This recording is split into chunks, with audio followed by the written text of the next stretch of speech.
Now if you watched my last video, you'll have seen that I used this sanding paddle, hand paddle, and I'm sanding all of these patches.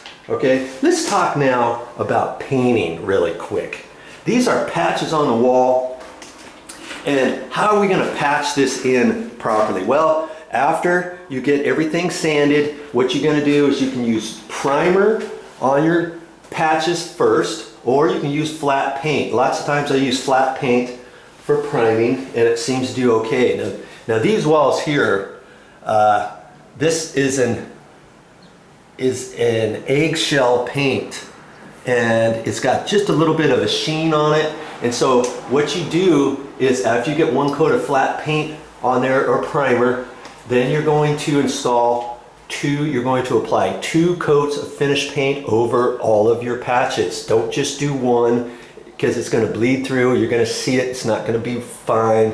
And use the same exact existing paint that matches if you can get it, and 2 coats over that. Now the owner is going to paint the rest of this bathroom, and here's the thing: when you do 2 patches, or when you do 2 coats of finished paint over there, if you're doing a patch, no matter what you do, you're always going to see it to a certain extent. If you look back and stand back and look at it at an angle through the light and that. I don't know why this thing's going blurry. It's an HD camera. I guess there's not enough light in here or something. I have no idea.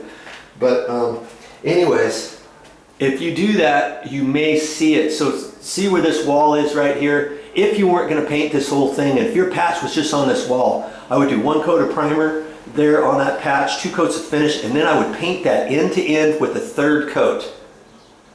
Okay, over your patch with your 2 coats of paint, and that'll blend in perfectly. Okay, he's going to paint this whole bathroom, so that's what I told him. I said 1 coat of primer on all of your patches, 2 coats of finished paint on all of your patch areas, then go over all of your bathroom walls with your last coat, because you're going to repaint it.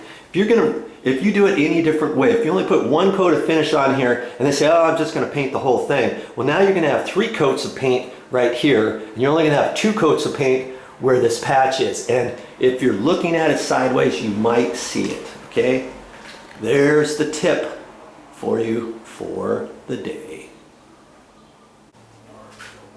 Well, that's all I got for this time, but I'll be back with more videos.